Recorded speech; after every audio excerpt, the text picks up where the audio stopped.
Hello and welcome to another video. Today we're going to be removing the tail light from a Fiat Panda.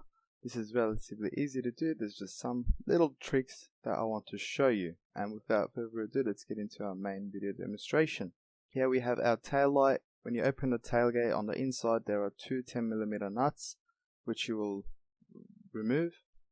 And this is the easy part. The next part is a bit tricky. Once you remove these bolts, this taillight slides in towards the front of the vehicle, and you will need to slide it back out towards you.